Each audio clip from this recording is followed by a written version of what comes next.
Ketemu lagi hari ini dengan Mama Eji, pastinya dengan roti. Dan kali ini kita akan buat roti ala-ala Vietnam, tapi mungkin ini udah disesuaikan dengan lidah aku sendiri. Banh mi atau sandwich ya. Nah, ini adalah roti yang bisa bikin kenyang kalau kalian udah bosan untuk menyantap nasi. Bisa untuk bekal sekolah, ke kantor, ataupun untuk ide jualan. Nah ini ya, ini mirip-mirip juga ya dengan roti Prancis, tapi ini kita buat dalamnya lebih lembut dengan permukaannya yang garing dan crusty. Oke, untuk itu kita aja tutorialnya sampai selesai. Sebelumnya jangan lupa like, subscribe, nyalakan lonceng aktifnya, juga komentar. Di sini kita gunakan satu buah telur ukuran kecil aja untuk satu resep komposisi yang ada di sini. Kemudian air yang hangat. Ini kita campurkan dulu sampai merata. Kalau untuk roti Prancis sendiri nggak menggunakan telur ya umumnya. Jadi emang agak-agak kokoh-kokoh kenyal gitu. Tapi ini aku tambahkan telur, kemudian gula pasir, dan ragi instan. Pastikan semua bahan ini dalam kondisi baik, juga raginya aktif. Gramasi harus tepat. Nah, kemudian kita tambahkan dengan tepung terigu protein tinggi, boleh merek apa aja. Lalu susu bubuk, di sini juga aku tambahkan susu bubuk biar lebih enak gitu loh. Kemudian aku tambahkan dengan softener Ibis Blue, boleh merek apa aja. Nah, kalau kalian nggak punya, boleh di skip karena aslinya juga nggak pakai softener. Lalu garam, campurkan kembali sampai merata tentunya. Jadi ini roti udah disesuaikan dengan lidah aku sendiri, atau kalian yang suka nggak terlalu keras gitu, dalamnya tetap lembut ya. Bisa ditambahkan telur, susu, dan softener. Tanpa softener juga nggak masalah. Kalau udah tercampur merata, tambahkan dengan shortening atau mentega putih. Nah, mentega putih di sini fungsinya agar roti itu lebih kokoh. Jadi emang berbeda ya dari resep roti yang lainnya karena jenisnya juga beda. Nah ini kita campurkan dulu sampai merata, tidak ada lagi yang bergerindil, nggak lama. Bulatkan, dan tahapan berikutnya akan kita proofing. Lebih rekomen jika kalian tutup dengan plastik karena lebih lembab, lebih bisa cepat mengembang. Proofing sampai double size kurang lebih 60 menit. Nah ini ditutup biar cakep ya, biar enak aja dipandang mata. Nah ini ya, udah mengembang 2 kali lipat dan kita kempiskan, di folding seperti itu. Siapkan alas kerja, olesi sedikit dengan butter atau margarin, juga kedua telapak tangan, dan kita folding dulu, kembali kita padatkan. Caranya seperti itu, dibulatkan. Terlihat permukaan yang halus dan kalian akan merasakan adonan ini kalis elastis. Sekarang kita bagi menjadi beberapa bagian dengan berat kurang lebih 110, cukup besar. Kita akan buat long big bread. Mungkin ini mirip dengan roti apa tuh? Long john ya, long john.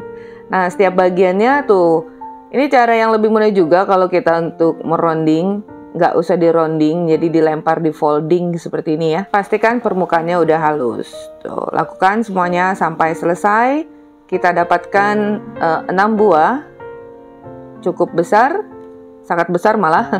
Istirahatkan 10 menit. Nih, ini udah sedikit lebih mengembang agar lebih mudah untuk dibentuk. Ambil satu bagian dari urutan yang pertama. Nih, ini pastinya agak melekat, jadi pada rolling pin olesi tipis dengan margarin.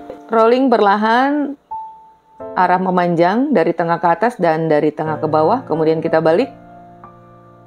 Bentuknya melebar, persegi panjang ya, seperti ini. Tuh, kalian bisa lihat, caranya sangat mudah. Tanpa mixer dan ulen, tapi hasilnya kalis elastis. Udah terlihat dari adonannya tuh ya. Nah, bagian bawahnya kita lebih pipihkan lagi, agar perlekatannya sempurna. Gulung rapat, padat dari atas terus meluncur sampai bawah. Jepit pertemuannya. Nah, ini kita padat-padatkan lagi ya, seperti ini. Sambil sedikit dipanjangkan. Jadi kurang lebih panjangnya berapa ya? Ini sekitar 25 sampai 30 cm. Cukup panjang dan besar. Siapkan loyang. alasi dengan baking paper atau di sini aku gunakan silikon baking mat, matangnya merata, non-stick, mudah dicuci, bisa dipakai ulang. Untuk perlengkapan cooking, baking, kitchen, semua perlengkapan roti itu kalian bisa klik linknya di kolom deskripsi. Nah, di sini aku gunakan tepung semolina. Kalau kalian nggak ada boleh di skip. Tepung semolina ini akan membentuk permukaan kulit yang crusty ya dan garing. Sebelumnya kita olesi dulu permukaan dough dengan air dan akan kita baluri dengan tepung semolinanya. Nih. Jadi kalau semolina nggak ada, kalian boleh ganti aja dengan tepung terigu. Kalau ada lebih baik karena sensasi tepung semolina ini jika kita gigit tuh bagian kulitnya tuh sangat berbeza. Nah, 2 buah kita gunakan tepung semolina, kemudian yang 2 buah lagi kita taburi dengan terigu. Dan ini ada 2 buah lagi akan kita taburi dengan wijen hitam dan putih. Sebelumnya kita olesi juga dengan air. Jaraknya juga harus diperhatikan ya. Jadi di sini kita dapatkan 2 loyang. Nah, kalau udah selesai final proofing, kita akan proofing sampai mengembang 80%, kurang lebih 30 menit, bisa kurang atau lebih sesuai dengan suhu ruangan kalian. Nah, ini udah mengembang. Oven juga udah kalian panaskan ya, dan sekarang akan kita beri kontur pada permukaannya, gunakan pisau atau cutter yang tajam seperti ini.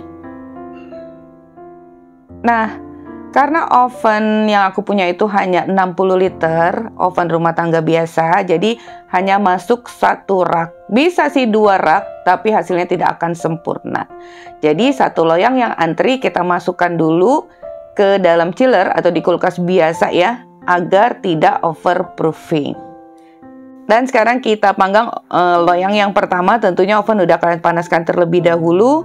Kita akan panggang dengan suhu 180 derajat Celcius, kurang lebih 20 menit, tentunya sesuai dengan oven kalian masing-masing. Karena ingat, setiap oven itu karakteristiknya berbeda. Gelundung. Jangan lupa keluar dari oven langsung dihentakkan agar bentuknya tidak berubah. Dan sekarang saatnya kita masukkan loyang kedua. Jadi langsung aja karena tadi udah proofing ya. Sekarang kita panggang loyang yang kedua. Jadi kalau kalian sekaligus masukkan 2 loyang, nanti loyang yang di bawah itu nggak mengembang. Loyang yang di atas permukaannya akan lebih cepat gosong. Jadi tidak akan sempurna kecuali oven yang besar atau untuk industri. Nih, ini dia hasilnya. Jangan lupa kalian hentakkan ya, agar konturnya atau bentuknya nggak berubah, tidak mengempis. Ini masih panas, kita pindahkan aja ke cooling rack. Taram! Banh mi Vietnam atau sandwich atau long john ini udah selesai. Nih ya, permukaannya seperti ini. Kulitnya itu garing, kokoh, tapi dalamnya tetap lembut. Jadi setelah kalian lihat komposisi resep ini, tentunya beda juga ya dengan jenis-jenis roti manis lainnya. Jadi setiap roti itu punya rasa dan ciri khasnya tersendiri. Sekarang setelah tidak panas lagi, ini kita potong dulu. Tapi yang ini masih agak panas. Tuh, kalian bisa lihat permukaan bagian dalamnya. Ini dalamnya empuk, luarnya itu garing dan crusty. Siap kita beri isian, namanya sandwich itu artinya kurang lebih berlapis-lapis ya. Di sini aku gunakan selada, kemudian telur yang didadar. Ya, 3 telur itu kita dadar tipis-tipis aja atau sesuai selera. Kemudian smoked beef, lalu irisan tomat, irisan bawang bombay, dan taburi dengan keju cheddar yang diparut. Boleh juga keju slice. Dan untuk sayurannya sesuai selera kalian aja. Bisa ditambahkan lagi dengan timun misalnya. Dan ini kita oret-oret, tambahkan dengan mayones yang original dan mayones pedas. Nah, ini dia hasilnya. udah bisa kalian bayangkan gimana rasanya, dan nampolnya itu pasti kenyang banget. Ini sama dengan 3 piring nasi mungkin ya. Nah, ini dia hasilnya. 4 buah udah selesai. Nanti kita lanjutkan lagi yang 2 buah ya. Tuh, dengan tampilan yang cantik dan menarik. Kalau untuk ide jualan tentunya harus disesuaikan dengan modal yang kalian keluarkan. Nah, kita siapkan plastik OPP yang besar, kemudian juga baking paper aneka corak. Ini juga bisa kalian dapatkan. Klik linknya di kolom deskripsi. Semua perlengkapan untuk pembungkus roti atau kue. Juga perlengkapan baking, cooking, dan kitchen. Juga perlengkapan rumah tangga ya. Nah, ini kita bungkus seperti ini. 2 buah ini agak lebih pendek sedikit ya. Dan kita gunakan baking paper yang berbeda juga. Kalau udah dibungkus dengan baking paper, kalian bisa kemas lagi di plastik OPP. Untuk ukurannya tentunya disesuaikan dengan ukuran roti kalian. Terlihat sangat mewah. Nah, di sini aku gunakan plastik OPP-nya yang lumayan besar ini ya. Ini biasanya untuk roti kasur atau roti sobek atau roti sisir. Tuh, harusnya masuk 1 lagi. Tapi nggak apalah, ini 2 aja. Dipastikan roti ini akan buat ketagihan. Anak-anak suka banget. Oke ya, caranya sangat mudah. Jika kalian gagal, jangan putus asa untuk terus belajar dan mencoba. Sampai di sini dulu resep kita hari ini. Thank you for being with me today. Assalamualaikum warahmatullahi wabarakatuh.